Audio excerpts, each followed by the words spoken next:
Hello students, BP Kasganj coaching centre में आपका बहुत बहुत स्वागत। आज का जो हमारा क्लासेस टॉपिक होना है वो यौगिकों में ऑक्सीकरण और अपचयन को लेकर के मैं उपस्थित हुआ हूँ।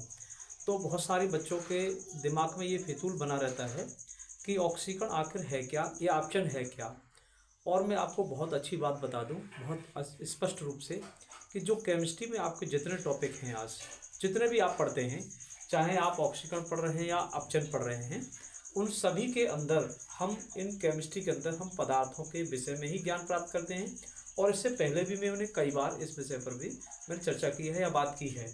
तो आज का जो हमारा टॉपिक है वो है हमारा ऑक्सीकरण या अपचयन को लेकर के बस बता रहा हूँ। इसका मतलब ऑक्सीकरण का मतलब होता है एक ओल्ड डेफिनेशन, यानी बहुत पुराने समय में हम एक डेफिनेशन याद किया करते थे या उसको पढ़ते थे।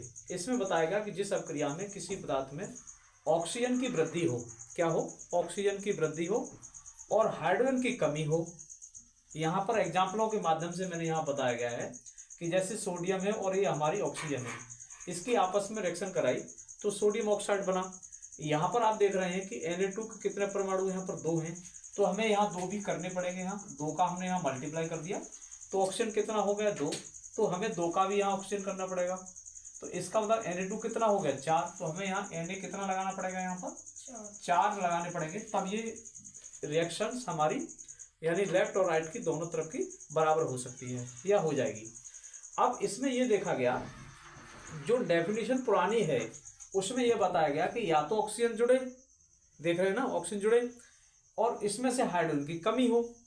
तो दूसरी रिएक्शन में देख रहे हैं हाइड्रोजन आयोडाइड वाली में, इसमें हाइड्रोजन निकला है और यहाँ हम 2 लगा देंगे तो ये आपका देख रहे हैं कि हाइड्रोजन आयोडाइड हमारा कंप्लीट हो गया। इधर अधिकारक 2 हाइड्रोजन 2 आयोडीन, तो यहाँ देख रहे हैं कि यहाँ से हाइड्रोजन की कमी हुई है। तो ये ओल्ड पुरानी डेफिनेशन इस बात पर कहती थी कि अगर कोई भी ऐसी कोई भी रासायनिक अभिक्रिया है जिसमें ऑक्सीजन जुड़े और हाइड्रोजन क्या हो, निकले, तो उन अभिक्रियाओं को हम क्या कहते हैं, ऑक्सीकरण कहते थे या अपचयन कहते थे। ये पुराने समय में डेफिनेशन थी। लेकिन आज जो अगर हम बात करें ऑक्सीकरण की जो डेफिनेशन है वो इलेक्ट्रॉनिक सिद्धांत के आधार पर बात करें, कोई भी परमाणु हो, कोई भी आयन हो या कोई अणुओं द्वारा एक या एक से अधिक इलेक्ट्रॉन के त्यागने की प्रक्रिया को, यानी अब जैसे कुछ बच्चों के बात में नहीं आती होगी कि परमाणु आखिर क्या है या आयन क्या है या अणु क्या है।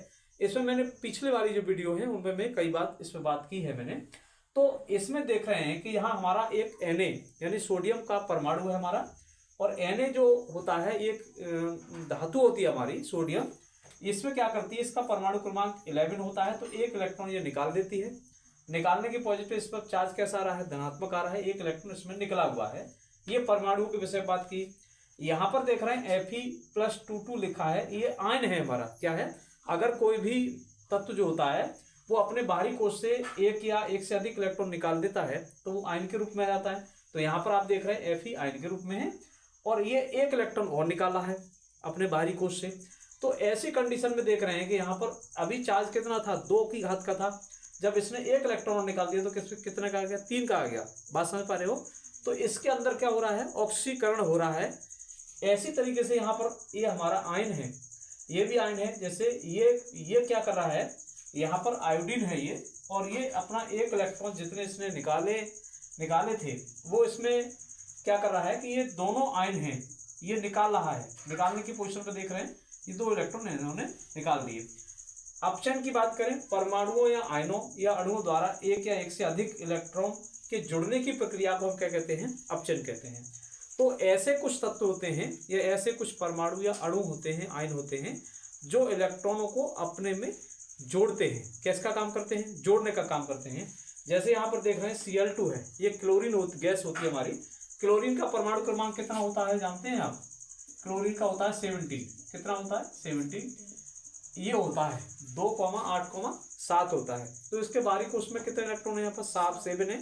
तो ये क्या करेगा कि अपना अष्टक पूर्ण करने के लिए एक इलेक्ट्रॉन ग्रहण करेगा, और यहाँ पर Cl2 के परमाणु कितने, यहाँ पर 2 हैं, तो 2 परमाणु हो गए, तो 2 इलेक्ट्रॉन ये एक्सेप्ट करेगा, अपने में जोड़ेगा और जोड़ करके पूरा क्लोरीन अणु के रूप में हो जाएगा।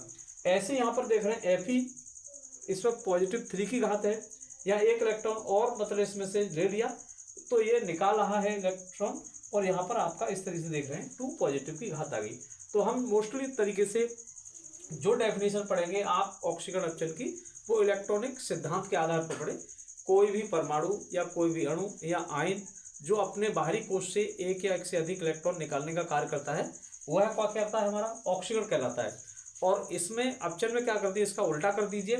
मतलब कोई भी परमाणु या अणु या आयन हो जो इलेक्ट्रॉन ग्रहण करने का कार्य करता है, वो क्या कहलाता है, हमारा अपचन कहलाता है। तो मैंने ये डेफिनेशन आप लोगों को यहाँ बताई थी। और अगर आपको इसमें कोई भी समस्या है, कोई भी आपको समझ में नहीं आ रहा है, तो आप इसमें कमेंट करके इसको आप बता सकते हैं।